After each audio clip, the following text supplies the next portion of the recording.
بسم اللہ الرحمن الرحیم۔ آج ہم سورۃ الفلق پڑھنا سیکھیں گے، جس کی 5 آیات ہیں۔ قل اعوذ برب الفلق، قاف کو موٹا پڑھیں گے، اعوذ، واو مدہ ہو رہا، 2 حرکات لمبا کرنا ہے، زو کو، زال کو نرمی کے ساتھ پڑھیں گے۔ قل اعوذ برب الفلق، قاف کو موٹا پڑھیں گے، فلق وقف کرنا ہے، من شر ما خلق، من پہ اخفا یعنی غنہ کریں گے، شر شین کو را کے ساتھ ملائیں گے، ما خلق، خا اور قاف دونوں کو ہم نے موٹا پڑھنا ہے، ومن شر غاسق اذا وقب، ومن اخفا کریں گے، نون ساکن کے بعد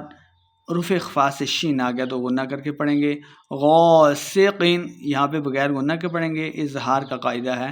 غاسق اذا وقب، وقب، ومن شر النفاثات فی العقد، ومن پہ اخفا یعنی غنہ کر کے پڑھیں گے، اور نون مشدد ہے، را کو نون کے ساتھ ملائیں گے، شرن غنہ کر کے پڑھیں گے، فاساتی کھڑی حرکات کو 2 حرکات لمبا کر کے پڑھیں گے،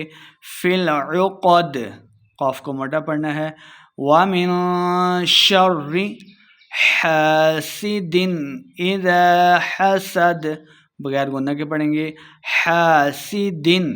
اذا حسد وقف کرنا ہے، حسد